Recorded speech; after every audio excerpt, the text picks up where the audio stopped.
여러분 안녕하십니까?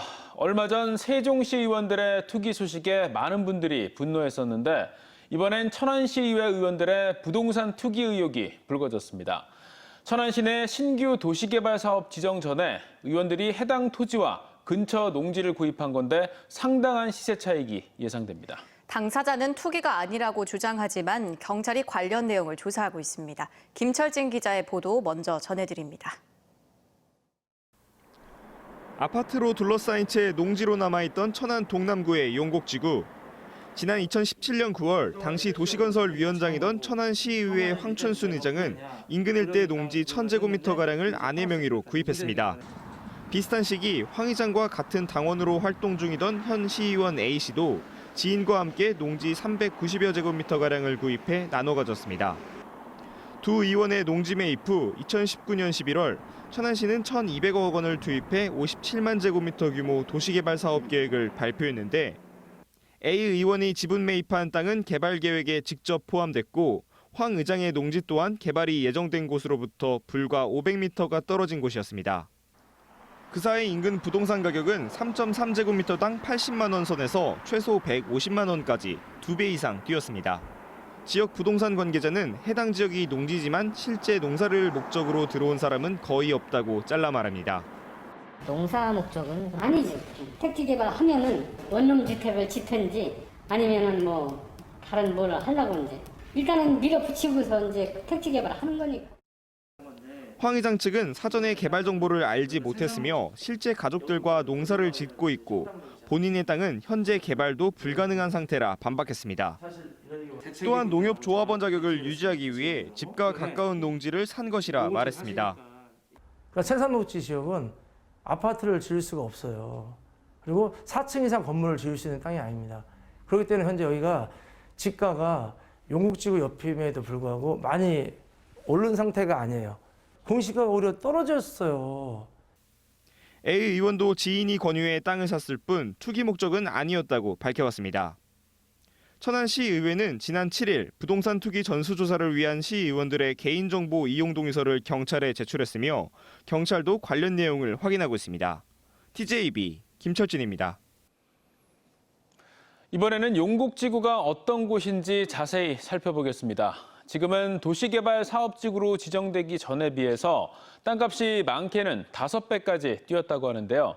개발계획 수립 단계부터 이미 거대한 투기판으로 변해버린 만큼 투기 의혹을 밝히기 위한 전수조사가 반드시 필요하다는 지적입니다. 이어서 김진석 기자입니다. 60만 제곱미터에 달하는 천안 용곡동 택지개발 사업지구입니다. 2016년 도시개발 사업 후보지로 선정돼 타당성 조사 계획을 수립한 이후 개발행위 허가 제한 지역으로 지정돼 개발 정보가 정식 공개된 건 2019년 말입니다. 하지만 한참 전부터 땅값은 요동치기 시작했습니다. 문제는 2016년경부터 타당성 조사라든지 개발 계획이 들어간 걸로 알고 있는데 너무 일찍부터 정보가 흘러나옴으로 해서 개발 고시가 되고 난 이후에 많은 투기 세력이 그 지역을 점령함으로 해서 땅값이 대폭 올라가는데 문제가 있고. 용곡지구의 개발 사업은 2023년부터 시작할 예정인데 타당성 조사 이전인 2016년 당시는 3.3제곱미터당 7, 80만 원대였습니다. 하지만 사업지구 내 토지 가격이 올해 현재 위치별로 적게는 2배에서 많게는 5배까지 뛰었다는 겁니다. 지금은 뭐 토지가 나오지도 않고요. 나오면은 뭐 비싼 데는 한 400만 원 이렇게 가는 걸로 지금 부동산에서는 추정하고 있는 걸로 알고 있습니다. 개발 고시 이전에는 토지의 손바뀜이 활발했다는 이 지역 공인중개사들의 한결같은 이야기입니다. 소문이 조금 있을 적에 좀 매기가 좀 있더라고. 80, 100. 지금 최하 여기 150 이상이지. 2016년 타당성 조사 후 개발 사업에 착수하는 2023년까지 8년이 걸리면서 개발 정보 유출로 투기 열풍이 거셌던 만큼 전수조사를 통한 정확한 투기 의혹에 대한 조사가 필요해 보입니다. TJB 김진석입니다. 오늘도 대전 충남에서 20명이 넘는 코로나19 확진자가 발생했습니다. 조리사 집단 감염이 발생했던 대전 건양대병원 선제검사에서 80대 입원 환자와 보호자, 같은 병실 내 보호자 1명 등 3명이 양성 판정을 받았고 학원발 집단 감염으로 격리 중이던 2명도 확진됐습니다. 또 대전 중앙시장 내 의상실 관련 어르신들 연쇄 감염으로 60대에서 80대까지 3명이 확진돼 누적 10명이 됐습니다. 충남에서는 당진 해나루 시민학교 관련 2명이 추가됐고 천안과 아산에서도 기존 확진자의 접촉자 등 8명이 추가돼 충남 누적 확진자는 2,910명을 넘어섰습니다. 국민연금은 수령 시기를 미룰수록 액수가 커지기 때문에 미루는 분들이 적지 않은데요. 최근엔 코로나 사태 이후 조기퇴직이나 자영업 불황의 여파로 국민연금을 앞당겨 수령하는 경우가 크게 늘고 있습니다. 개인 상황에 따라서 유리한 연금 수령 시기가 다른 만큼 사전에 꼼꼼히 따져보시면 좋겠습니다. 유재일 기자입니다. 지난 2012년 금융계에서 퇴직한 임규준 씨는 올해로 67살이지만 벌써 10년째 국민연금을 매달 90만 원씩 받고 있습니다. 조기 지급을 신청했기 때문인데 그동안 자신이 냈던 납부액의 2배가 넘는 9천만 원가량을 연금으로 받았습니다. 수령 금액은 불이익 금액의 배 이상을 수령하고 있는 걸로 알고 있습니다. 앞으로도 또 연금이 혜택이 되기 때문에 저 생활하는 데는 아주 큰 도움이 되고 있습니다. 국민연금공단에 따르면 대전에선 13만 1천여 명, 충남은 24만 3천여 명이 연금 혜택을 받고 있고 지난해보다 수급자와 수급액 모두 대전은 8.5%와 13.3% 늘었고 충남도 10.5%, 13.4% 증가했습니다. 베이붐 세대 은퇴와 맞물렸기 때문입니다. 올해의 경우 만 62세부터 받지만 연금을 당겨받는 조기 수급자도 전년 대비 18%가량 늘었습니다. 코로나 사태로 직장을 잃거나 폐업을 겪은 자영업자를 중심으로 조기 수령이 늘어난 겁니다.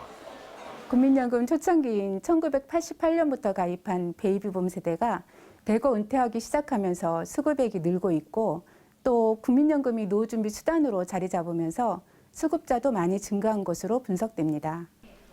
주부나 실직자 등 그동안 국민연금을 납부하지 못한 사람들이 밀린 연금을 한꺼번에 납부할 경우 조기 수령이 가능해진 것도 원인인데 소득이 없을 경우 만 56세부터 조기 수령이 가능한 상태입니다. 지역의 국민연금 최고 수령액은 222만 원, 5년가량 연금 개시를 미룬 만 66세 남성이며 부부가 함께 380만 원가량을 받은 사례도 있습니다. 다만 월세 등 임대 수익이 있거나 직장에서 월급을 받는 경우 연금액이 줄어드는데 최대 절반까지 감액될 수 있습니다. 국민연금은 1355번이나 홈페이지, 스마트폰 앱을 통해서 몇 살부터 얼마의 연금을 받을 수 있는지 쉽게 확인할 수 있습니다. TJB 류재일입니다. 고령의 아버지를 폭행해 숨지게 했지만 성폭력 시도에 대한 정당방위가 받아들여져 1심에서 무죄를 선고받았던 50대 여성이 항소심에서 법정 구속됐습니다. 대전고법 형사 3부는 52살 A씨의 항소심에서 폐륜적인 범행을 저지른 뒤 93살인 아버지를 성추행범으로 몰았다며 무죄를 내린 원심을 깨고 징역 5년을 선고했습니다. A씨는 지난 2019년 5월 집에서 함께 술을 나눠 마시던 아버지를 말다툼 끝에 둔기로 폭행해 숨지게 한 혐의를 받고 있습니다. 오늘은 정부가 정한 장애인의 날입니다. 많이 나아졌다고 해도 여전히 우리 사회는 장애인에 대한 차별과 편견이 존재하고 있는 것이 현실인데요.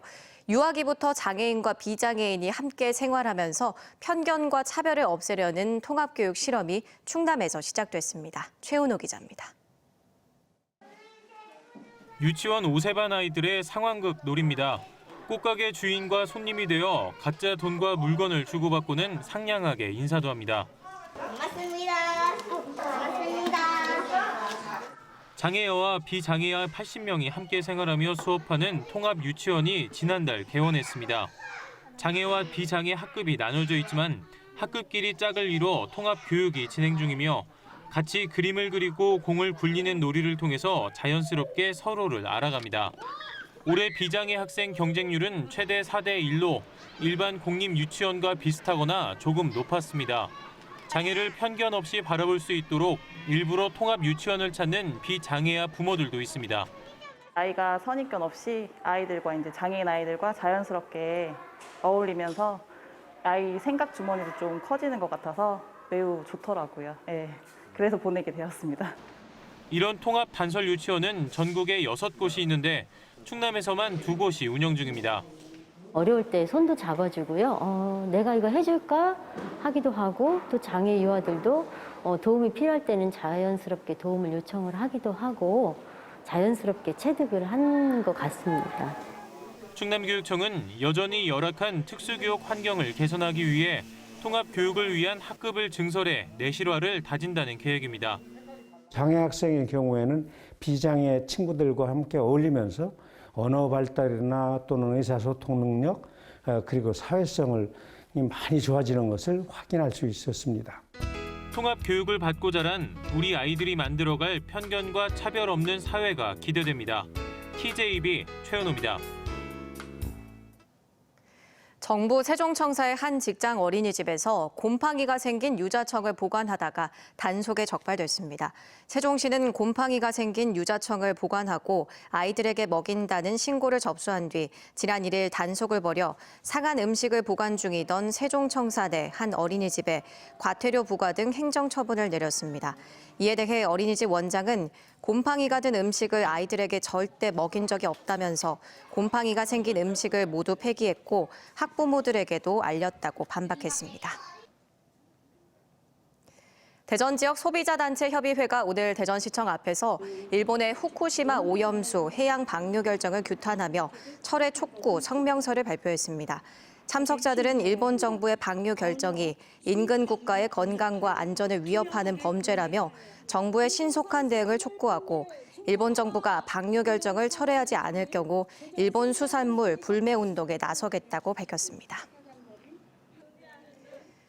4월 보궐선거 이후 충청 정치권 인사들의 여야 지도부 도전 열기가 뜨겁습니다. 민주당은 최고위원 입성 가능성이 점쳐지고 있고 국민의힘은 당대표와 원내대표 선거에 나섰는데 지역주의 한계를 극복할지 주목됩니다. 서울방송센터 김성민 기자입니다. 민주당은 황명선 논산시장이 당 지도부인 최고위원을 노리고 있습니다. 전국 시장군수 구청장 협의회장을 맡고 있는 황 시장은 자치분권 후보임을 강조하고 있는데 첫 도전에 나섰던 2018년과는 상황이 다릅니다. 실제로 황 시장 출마 선언엔 전국의 기초단체장들과 지방의원들이 자리를 함께했습니다. 이제는 여의도 갇혀있는 여의도 정치가 아니라 풀뿌리 현장의 힘으로 우리 민생의 힘으로 저 황명선이가 앞장서서 대한민국 모든 현장의 목소리를 대변하는 염태영 수원시장도 기초단체장들의 지원을 받아 민주당 최고위원이 된 사례도 있어 다음 달 2일 전당대회에서 황 시장의 최고위원 입성 여부가 관심입니다. 국민의힘은 보령서천 김태흠 의원의 원내대표 입성 여부가 주목됩니다. 현재 후보는 김태흠 의원을 비롯해 울산을 기반으로 한 김기현 의원과 강원 출신의 권성동 의원, 경기도 유희동 의원 등 4파전 양상입니다. 오만과 독선의 의회 독재에 맞선 치열한 투쟁은 피할 수 없는 현실입니다. 그에 맞서기 위해서는 투쟁력 있고 결기 있는 원내대표가 필요합니다. 101명 중 56명인 초선 의원들이 변수인데 영남당은 피해야 한다고 주장한 바 있어 비영남권인 김태흠 의원의 원내대표 선출 여부에 이목이 쏠립니다. 홍성 예산의 홍문표 의원은 원내대표 경선 일정이 확정된 이후 이르면 다음 주 당대표 도전을 공식화할 것으로 보입니다. 여야 가릴 것 없이 당의 체질을 바꿔야 한다는 목소리가 커지고 있어 충청 정치권의 당 지도부 입성 여부에 관심이 쏠리고 있습니다. TJB 김성민입니다. 민주당이 보궐선거 이후 원내 부대표단을 새로 꾸리면서 세종이 지역구인 의원을 충남으로 표시해서 논란이 일고 있습니다. 민주당은 상임위와 전문성 등을 고려해 9명의 새 원내 부대표단 명단을 발표했는데 세종을 강준현 의원이 원내 부대표에 포함됐고 지역구를 충남 세종으로 발표했습니다. 충청권에선 세종시가 출범한 지 9년째인데 중앙 정치권에선 여전히 세종을 충남의 일부로 인식하고 있다는 목소리가 나오고 있습니다.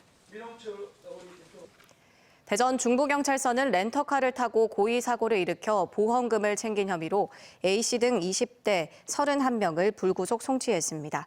동네 선후배 사이인 A씨 등은 2019년 4월부터 1년간 대전 서구 둔산동 등 도심에서 차선 변경하는 차량과 일부러 부딪히는 수법으로 교통사고 8건을 고의로 일으켜 보험금 8,760만 원을 챙긴 혐의입니다. 충남 서해안에서 올해 처음으로 비브리오 폐혈증균이 검출됐습니다. 충남도 보건환경연구원은 지난 12일 당진 한진포구에서 채취한 바닷물에서 비브리오 폐혈증의 원인이 되는 비브리오 불니피쿠스균이 나왔다고 밝혔습니다. 이는 지난해보다 한 달 앞서 검출된 것으로 상급 법정 감염병인 비브리오 폐혈증은 오염된 어패류를 날것으로 먹거나 피부에 난 상처를 통해 감염되며 치사율이 50% 정도로 매우 높아서 특히 주의해야 합니다. 보령시가 남핵과 기후변화 영향으로 개체수가 급감하고 있는 주꾸미를 늘리기 위해 해안 3곳에 산란장을 조성합니다. 올해 1억 원을 투입해 천북면과 대천항, 무창포항 등 3개 연안 1,653헥타르에 주꾸미 산란 공간인 참소라 껍데기 36만여 개를 설치합니다. 지역의 주꾸미 어획량은 지난 2016년 232톤, 2017년 317톤, 2018년 824톤으로 계속 증가하다 2019년 208톤, 지난해 193톤으로 급감했는데 무분별한 어획과 기후변화에 따른 수온 상승이 원인으로 지목됩니다. 카이스트가 개발한 코로나19 환자 치료용 이동형 음압병동이 세계 최대 규모의 디자인 공모전인 독일 레드닷 디자인 어워드 제품 디자인 부문에서 대상을 받았습니다. 고급 의료 설비를 갖춘 음압 격리시설로 신속하게 제조해 사용할 수 있도록 디자인된 이동형 음압병동은 현재 원자력 의학원과 제주도 백신 접종센터에서 운영되고 있습니다. 이동형 감염병동은 이에 앞서 IF 디자인 어워드 2021에서도 제품과 실내 건축 등 4개 분야 본상을 수상한 바 있습니다. 산림청이 충남과 충북 등 8개 시도에 내려졌던 매미나방 발생 경보를 관심에서 주의로 격상했고 대전도 관심 단계로 관리에 들어갔습니다. 또 지난해 국지적인 산림 피해를 일으킨 매미나방의 선제적인 대응을 위해 올해 처음으로 겨울철 월동난 부화기를 모니터링해 유충 발생 밀도를 줄이기 위해 적극 방제를 추진합니다. 산림 병해충 예찰 방제단 1,600명을 투입할 예정으로 유충기 집중 방제를 통해 유충 밀도를 줄여나갈 계획입니다. 대전지법 형사 11부는 산업부 국장급 A씨 등 3명의 공용 전자기록 등 손상과 감사원법 위반, 방실 침입 혐의 사건 2차 공판 준비 절차를 진행했습니다. 공판에는 A씨 등 3명이 모두 출석한 가운데 변호인들은 삭제 자료를 공용 전자기록물로 볼 수 있는지 의문이라며 산업부의 객관적 입장을 확인하기 위해 사실조회 신청서를 준비했다고 밝혔습니다. 검찰은 피고인에게 우호적일 수 있는 의견이 표명될 수 있다며 난색을 표했지만 재판부는 모든 내용을 취합한 뒤 객관적 판단에 따라 살피겠다며 사실조회 신청 채택 여부는 추후 결정하겠다는 입장입니다.